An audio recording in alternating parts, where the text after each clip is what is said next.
जी हाँ, आज है शुक्रवार और आपके सामने हाजिर हैं हम हरिया की पूरी कहानी लेकर। आज हम जानेंगे कि आखिर मास्टर साहब ने हरिया को क्या समझाया। मास्टर साहब की बातें हरिया के समझ में कितनी आई।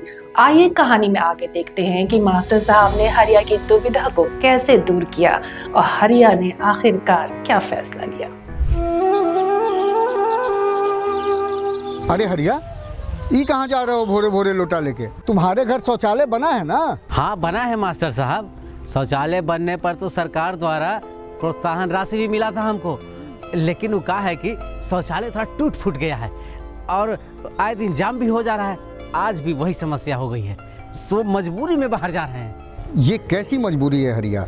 सरकार ने तुम्हें शौचालय बनाने और इसके नियमित इस्तेमाल के प्रोत्साहन के लिए सहायता राशि दी थी। ये शौचालय तुम्हारा है, इसका उचित रखरखाव करना, देखभाल करना, सफाई करना और टूट फूट की मरम्मत करा करके इसको हमेशा कार्यरत रखना, ये तुम्हारी जिम्मेवारी है।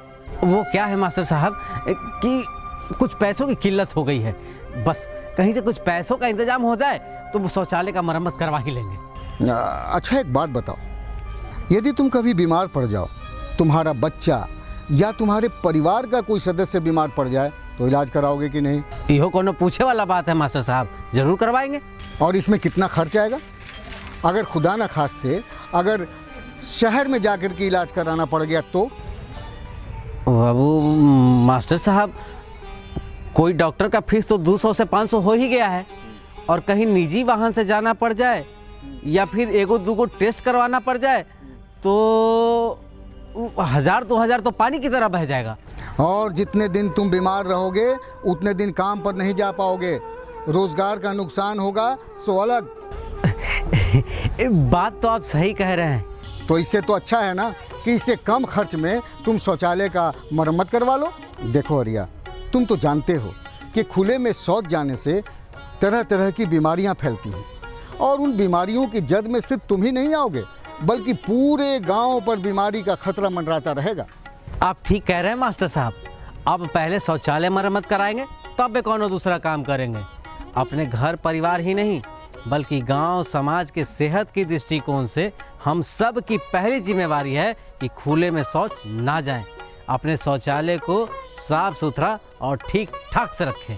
यही नहीं, अगर शौचालय में कोई तकनीकी खामी हो, जैसे वाई जंक्शन नहीं बना हो, 2 गड्ढे वाले शौचालय में दूसरा गड्ढा नहीं बना हो, या फिर पाइप में कोई तकनीकी खराबी हो, तो उसे रेट्रो फिटिंग करवा लेना चाहिए ताकि शौचालय से पर्यावरण को कोई नुकसान नहीं पहुंचे। हरिया की कहानी के माध्यम से हमने देखा कि मास्टर साहब ने हरिया को जिस तरह शौचालय की महत्ता के बारे में समझाया, उससे हरिया की समझ में अच्छी तरह आ गया कि शौचालय की मरम्मत कराना कोई फजूल खर्ची नहीं है, बल्कि जब हम समय रहते शौचालय की मरम्मत कराते हैं तो बाहर शौच के लिए जाने से बचते ही हैं, साथ ही खुले में शौच से होने वाली बीमारियों पर जो हमारा पैसा खर्च होने वाला है उसकी भी बचत होती है, और हमारा परिवार और हमारा परिवेश दोनों स्वच्छ और स्वस्थ बनते हैं। शौचालय की मरम्मत कराना परिवार के स्वास्थ्य, सम्मान और भविष्य की सुरक्षा में किया गया एक महत्वपूर्ण निवेश है। जब भी शौचालय में किसी भी प्रकार की टूट फूट हो तो बिना देरी किए मरम्मत कराएं